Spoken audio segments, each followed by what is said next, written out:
Bamenda road neglect fuels insecurity and economic strain along the Bamenda-Bambili trajectory. A Kenya Defense Forces helicopter tragically crashed on a residential building just outside Nairobi, Kenya. This and more in this newscast. We meet again today, the 8th of August 2025 at 7 p.m. on Abakwa Television for the primetime newscast. Ladies and gentlemen, good evening. For presentation, I am Schneider Williams. We begin today in Bamenda. A surge in theft and attacks targeting travelers along the Bamenda-Bambili-Bambwe road has raised serious alarm among residents and business owners, with the deteriorating state of the road identified as a major cause. Details with Non Kelly. Rising attacks on vehicles and road users in recent weeks has left residents of Bamenda grappling with safety concerns amid economic challenges already caused by the ongoing Anglophone crisis. Travelers have shared accounts of armed robberies, assault on vehicles, and they believe this has been exacerbated by the severely degraded road network. The deep potholes force vehicles to move at a snail's pace, rendering them easy targets for criminals, especially at night. The potholes are so deep, you have to navigate them like an obstacle course. It's incredibly dangerous and it makes you an easy target, said one traveler. In response, taxi drivers on the Bamenda-Bambili route are increasingly taking shortcuts to avoid the worst sections. However, these shortcuts have heightened risk of passengers, with some drivers accused of theft or leading travelers to unsafe areas. Roads have been badly degraded in the city of Bamenda for a long time. The persistent road neglect has taken a toll on the city's economy. The threat of theft and vehicle damage has deterred trade, driving up transportation costs and inflating prices for essential goods and services. These roads are the lifeblood of our economy, stated a businessman from Bingo, who frequently travels to Bamenda. Without proper infrastructure, we cannot hope to attract investment, create jobs, and improve the lives of our people. The situation has also restricted access to critical resources, including healthcare and education, placing additional strain on already vulnerable communities. Residents think the combination of insecurity and bad roads threatens to deepen an instability in the city if left unaddressed. In other news, the divisional officer of Moyoka, Ngachu Nzwami Sylvain, has been installed by the senior divisional officer for FACO, Viang Mekala. During a handover ceremony on August 7, 2025, Ngachu was tasked with ensuring the return of peace and reviving the economy of Moyoka, known as the breadbasket of the Southwest region. Ngachu takes over from Tani Akwo, who served the area since 2020. Moyoka is one of the hardest hit divisions separated by separatist activities in FACO. In Yaoundé, some 13 mayors from the ruling party CPDM gathered at the Unity Palace yesterday, August 7, 2025, to formally endorse party chairman Paul Biya for the October 2025 presidential elections. Staff Lady Non Kelly with the details.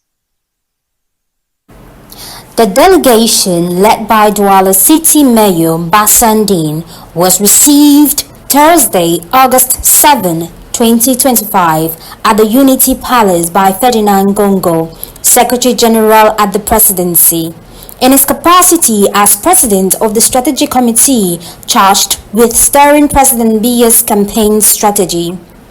Prominent among the group were the city mayors of Limbe, Kumba, and Bamenda, including Paul Achombeng, who jointly represented the formal endorsement letter In their message, the mayors hailed President Biya as a symbol of peace, stability, and institutional continuity, emphasizing his leadership as a unifying force for the nation. They pledged to take the message of support to the grassroots, mobilizing voters in every corner of the country to secure a resounding victory for the long-serving leader. We are committed to ensuring massive voter turnout and unwavering backing for President Biya during this decisive election season, the mayors declared. The mayors of Cameroon have that opportunity to reiterate the confidence, the support that we have for the head of state. Bamenda people, I speak to you now from the Unity Palace that these elections, we will go in as one man, come out victoriously as one people, and all the developmental projects that our head of state has promised for us, we'll see them real. The endorsement comes as Cameroon enters a critical political period, with the campaigns expected to intensify in the coming weeks. Again, in other news, Cameroon and a Spanish firm have signed a memorandum of understanding for the supply and installation of 100,000 high-efficiency 250-watt solar street lights, smart lighting management systems along the Yaoundé-Bafoussam Highway. The deal was sealed during a ceremony chaired by the Minister of Water and Energy, Gaston Elundu Esomba, in the presence of executives from the Spanish firm. We move to foreign news, where in the Democratic Republic of Congo, armed fighters from the rebel group have killed hundreds of civilians after numerous attacks. Reports identify victims of these circumstances to be mostly women and children. Gashi Sharon has details in the following report. Armed fighters from the M23 rebel group killed at least 319 civilians in a series of brutal attacks between July 9th and 21st in the 4 villages in Rutshuru Territory, North Kivu Province, in the Eastern Democratic Republic of Congo. Most of the victims were local farmers, including 48 women and 19 children who had been camping in their fields during planting season. The killing comes despite a ceasefire agreement recently signed in Doha, raising serious concerns about the rebels' commitment to peace. The UN Human Rights Office have condemned the killings, with spokesman Jeremy Lawrence calling for an immediate end to all attacks on civilians and for those responsible to be held accountable. The UN also reported additional atrocities in South Kivu and Ituri provinces in July, linked to other armed groups such as ADF and Codeco. The UN Human Rights Chief Volker Turk urged all parties to fully respect international and humanitarian human rights law, to honor their commitments under the Doha Declaration to end the circle of violence in the Eastern Democratic Republic of Congo. Over in the USA, the U.S. State Department has implemented a 12-month pilot program effective August 20, 2025, requiring citizens of Malawi and Zambia to pay a visa bond of $5,000, $10,000, or $15,000 for business or tourist visas. These countries were selected due to high visa overstay rates. Malawi rated at 14.32%, Zambia at 10.45% per the 2023 DHS Overstay Report. The bond incentives compliance by requiring travelers to depart the U.S. on time, with refunds issued upon timely departure. According to Donald Trump, and I quote, "Whenever folks from Malawi and Zambia visit the U.S., they dive into our juicy burgers, savor the vibes, and get a little too cozy with the American charm, making the trip back home feel like leaving a Netflix series on a cliffhanger. We now journey to Kenya, where the Defense Forces helicopter tragically crashed on a presidential building in the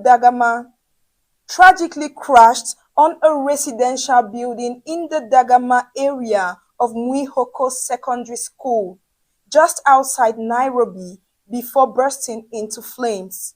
The helicopter had 8 people on board, recording the claim of 6 lives and leaving 2 injured. Staffman William Sonka gives us the details in the report. Kenyan Defense Force KDF helicopter strategically crashed on a residential building in Dagama, area of Mwihoko Secondary School, just outside Nairobi, before bursting into flames. The incident occurred around 2 p.m. yesterday, including casualties, and the cause of the crash are still emerging. The helicopter had 8 people on board, claiming 6 lives, leaving 2 injured. According to the press release from the Kenyan Civil Aviation Authority, the aircraft, which was heading to Somalia, lost contact with the air traffic control 3 minutes after takeoff. On board were doctors, nurses, and crew members. The crash triggered a swift emergency response, with both military personnel and civilian rescuers on the ground. Rescue efforts are currently ongoing as authorities work to rescue the scene and assess the situation. Except. This is the situation. You can see. Hawa ni wananchi wamejaa hapa. This is terrible. Mwihoko sio kuzuri. Ambulances, watu wengine wamepatwa kwa nyumba ndani. So kuna uwezekano kuna wengine walikuwa ndani ya nyumba. And ndege zofa hakuna mtu amepatikana hata mmoja. Ni helikopta ya wanajeshi. Helikopta ya wanajeshi. Hatujui ni nani aliyekuwa ndani. Lakini ni ya wanajeshi. It's a military chopper. This is Mwihoko. Things are not okay. Mambo hapa ni live na ni mbaya. Eyewitnesses report a loud explosion followed by a thick smoke billowing from the crash site. Emergency responders, including firefighters, population, police, and military personnel who were at the scene battling with the blaze and conducting rescue operations. The extent of the injury or fatalities remain unclear at this time, and an official statement from the Military of Defense or the KDF is still being expected. The area has been cordoned off as investigations begin into what may have caused the crash. The cause of the crash is still unknown. Meanwhile, the injured have been rushed to the hospital. May the souls of those who lost their lives rest in peace. May the souls of those who lost their lives rest in peace. In other news again, in Japan, yesterday, August 7th, 2025, in Yaoundé. Yesterday, August 7th, 2025, in Yaoundé, the World Food Programme representative and country director from the Central African Republic, Rasmus Egendel, has expressed his gratitude to the government of Japan for extending significant assistance to needy children in the Central African Republic. This was during a funding agreement between the government of Japan and the World Food Programme in Cameroon and the Central African Republic. Let's hear from the horse's mouth. To the development. We will use this very, very generous resource to support school feeding activities in the Central African Republic. So the people who will benefit from this are the children, about 4,500 children in some of the most vulnerable and food insecure areas. And of course, Japan knows very well the importance of school meals.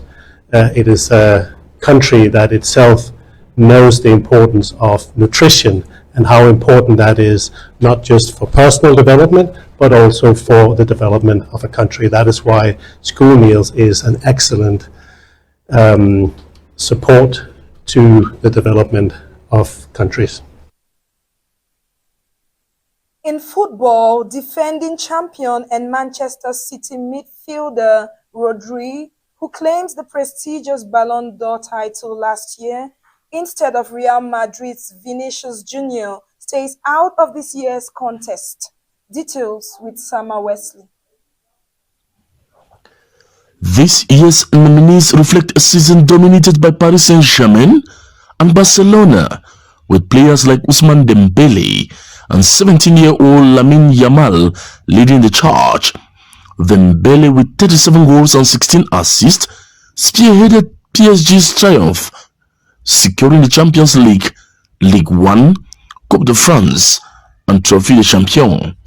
Yamal, the young Barcelona prodigy, impressed with 21 goals and 26 assists, contributing to a domestic treble of La Liga, Copa del Rey, and Supercopa de España. Mohamed Salah's 36 goals and 24 assists for Liverpool's Premier League title, and Rafinha's 39 goals and 25 assists for Barcelona's treble round out a competitive top 5. Cristiano Ronaldo and Lionel Messi, who have dominated the award with 13 wins between them over the past 14 years, are absent from the shortlist for the second consecutive year.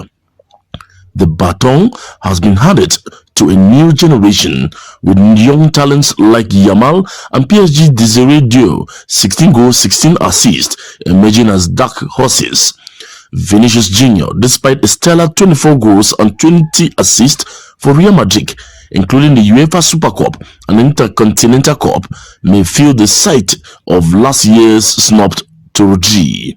Goalkeeping honors see Aston Villa's Emiliano Martinez aiming for a historic third consecutive Yashin Trophy, joined by a strong Premier League contingent including Alisson Becker, David Raya, and Matt Sells. PSG's Guangwili Donnarumma, with 19 clean sheets across multiple titles, is a standout, while the newly introduced Women's Yashin Trophy features Arsenal's Daphne Van Domsela and Chelsea's Hannah Hampton among the nominees. The Coach of the Year race highlights tactical brilliance.